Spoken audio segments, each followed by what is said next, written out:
Thank you inviting me, because it was wonderful to discover that about 20 years ago I wrote some articles, and because of this, when I reread them, I discovered how much during this time everything is changed.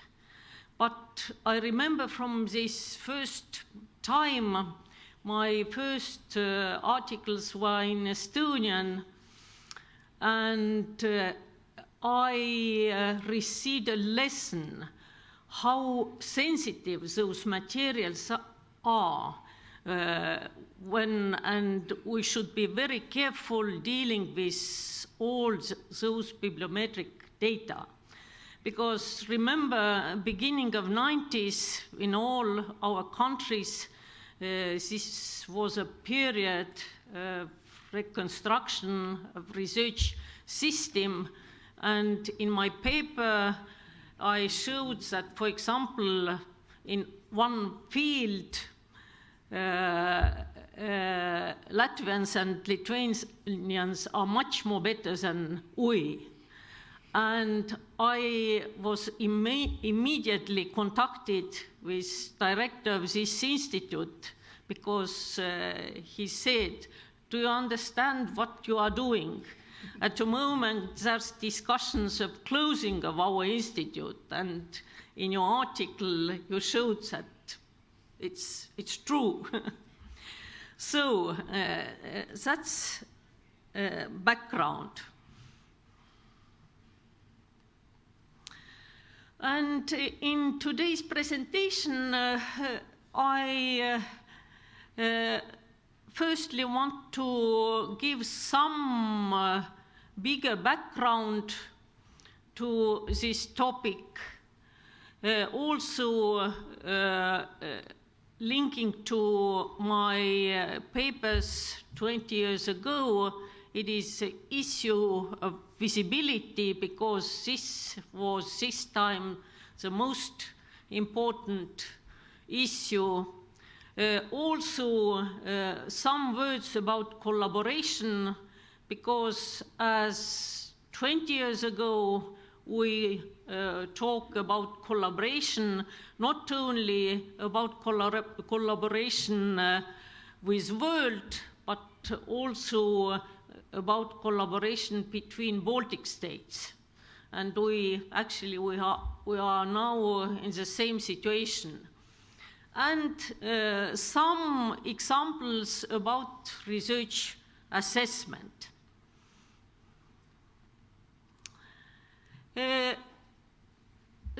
Two latest publications, which both are published this year, Innovation Union Scoreboard for 2014, and also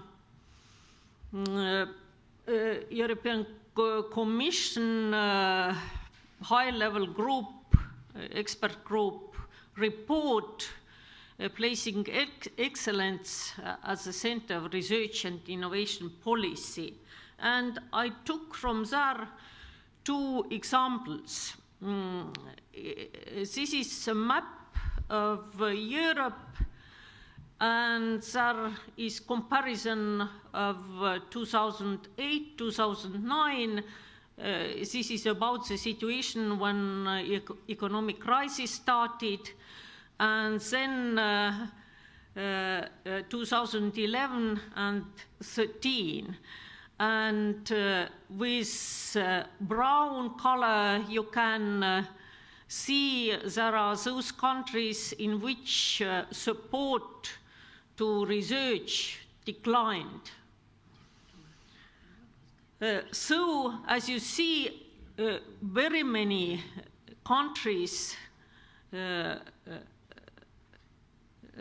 have very direct connections with economic crisis and research performance, support to research. And about Innovation Union scoreboard. Yes, we are in Estonia still happy because we are in second group, but as you see, in case of those statistics, you can write it one way, but also in another way. And just to remind you which indicators were used, and about today's topic, international scientific co-publications, also top 10 most cited scientific publications, and also public-private scientific co-publications. Those were 3 indicators which concerned bibliometrics. And result, if European Union average is 100, then only almost in all cases we are below this average. Only in case of Estonia, we have more international scientific co-publications than European average. Visibility, because this is very important and it is everlasting topic. Because I remember, I think that in 90s there was very nice attempt made, I think in Netherlands, because they had the same problem, because nationally journals in national languages, they were not used. Nobody cited them, and they made some kind of effort to start to publish more English journals. And but at the end, they discovered that not much. They didn't benefit much about it, and also here you can see that. Anyway, our countries in numbers of papers, we are going very fastly, especially Lithuania, for example, in engineering and technology. It's going very fastly, but at the same time we have to count also sites per documents, sites per papers, and in this case Estonia is performing better. Medical and health sciences, the same picture. Agricultural sciences, once more, Lithuania is in papers ahead. Social sciences, even those data are from Thomson Reuters Insight. And anyway, as Henk already told, that maybe citation indexes and Thomson Reuters and all this type of bases are not such relevant, but anyway, we can see that performance output is and has been growing. But especially in sites per document, you can see that this is not still exactly such relevant for humanities to be there. Collaboration. It is majority, actually we all we all have, if to take all publications we ever had, actually the landscape of co-authors geography is rather similar. Yes, of course, some way geographical, linguistic, historical background play a role.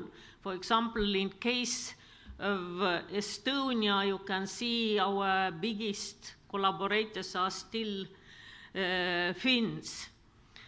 But additionally, as we have already several journals which we publish in our countries, then it was rather interesting to look who are authors in those journals.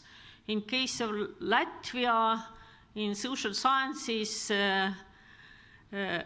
journal, this is journal citation reports, Estonian and Latvian authors, they are majority. In case of sciences, I do not see from here what was the top Russia, as I remember. Russian authors. In case of Lithuania, majority of authors are in both cases from Lithuania, and only rather limited number are from other countries. The same case also in Estonia. Majority of authors of those journals, they are from our country, own country.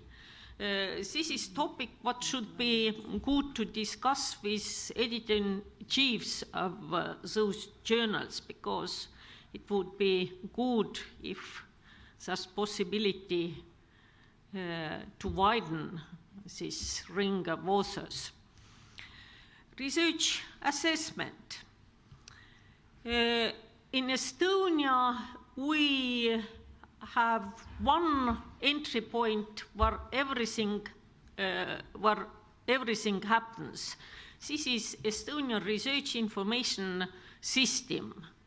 This is state register of R&D related institutions, persons, financing and evaluation, including also output. It is also gateway to Estonian research landscape. It is information channel, and it is also landscape for grant application and processing system, and also research management tool.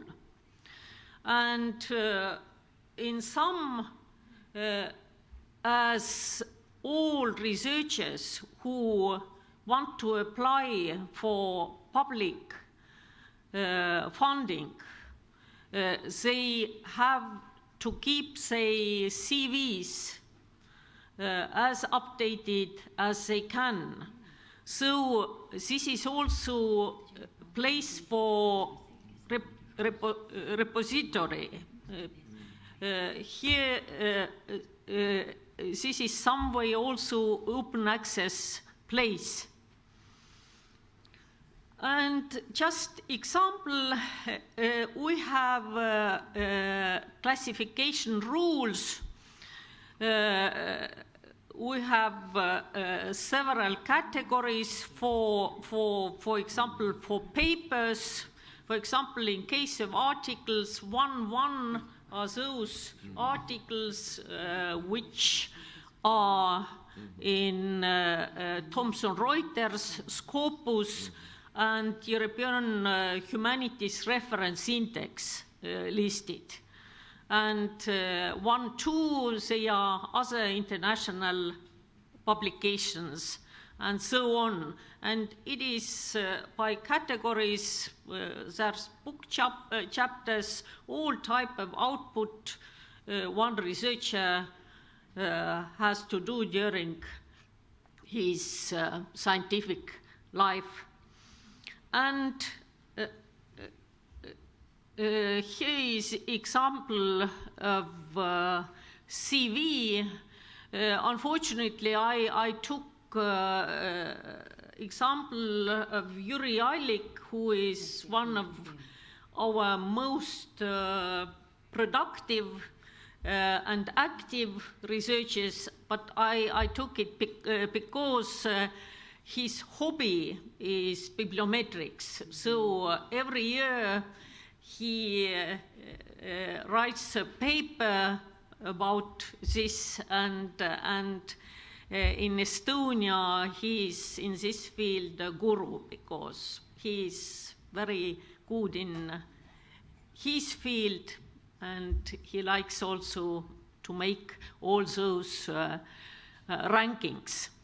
And in CV, there's all stages of career, including, for example, several types of awards one researcher receives during his life. And also a list of publications, and there is possibility to select them by these categories.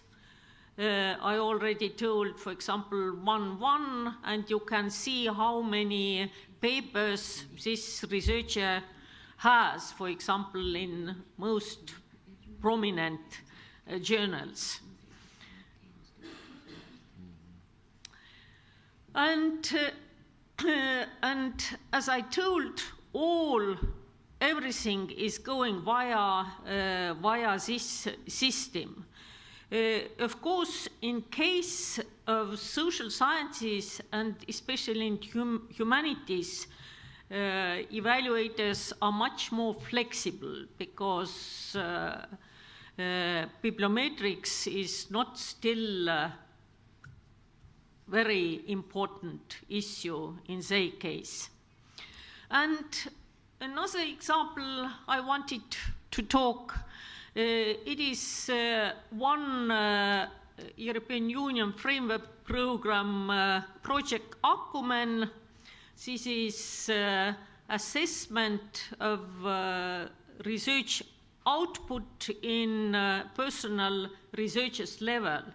And consortium in this was very high level, starting from Leiden University, ending with Bar-Ilan University.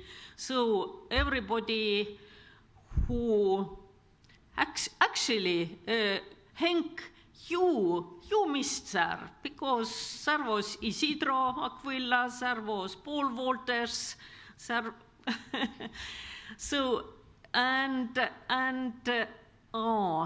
you cannot see. And there were, as in all projects, several work packages, and one of them was to make a questionnaire all around the world. And we took, and one question was, what type of indicators researchers prefer. And we took example from university research report, which was made in 2010. And actually, we received rather interesting results, but at the same time, as actually we already knew, there was no differences between gender, but there were rather big differences in different career levels. And it is understandable, because for prominent professors, awards are much more important than for PhD students. And we received rather nice picture from there, and we also asked what are the main barriers in peer review. And one thing what was surprising that even women respondents, they didn't think that gender issue is the most important barrier. But the most important barrier was Matthew, so-called Matthew effect, that researchers feel that those who have already received something receive more. Because of this, they have been already successful. And also they feel that institutional bonus plays a big role. For example, comparing Cambridge University and, let's say, Tallinn University, then it makes a sense. Also, friendship bonus, and also some kind academic traditionalism. It is almost in these cases which concern new sciences, new ideas. Because if there's among researchers those classical researchers who say that we have done this is good, this research level is good, but what you are wanting to do, we do not know what the results are. So those were the most critical barriers respondents thought. And the final result of this project was Akumen, so-called Akumen portfolio, and there is some kind of test tool for researchers and also help for evaluators that researchers themselves put, say, data into it. And here also so-called new media is involved, because new generation is already internet generation, and all tweets, Facebook, it is already old-fashioned. All this is also important in our days. And to conclude with Henk's wording, what he already said in 2005, and I think that even before, the future of research assessment exercises lies in intelligent combination of metrics and peer review. And I think that this is still true, because some ways you can use metrics, some way peer review, and combination of this. And if to do it cleverly, then there's future. Thank you. Thank you very much. Now the talk is open for questions. Please. I'd like to ask you your opinion about alternative metrics, like metrics, for example, novel metrics. Yes, in this Akumen project, it was also, we used also those, especially Judith Barri-Lann was involved in this. Yes, as additional possibility, I think that in combination with others, it should be used. Thank you. More questions? If no more questions, so let's thank our speaker again.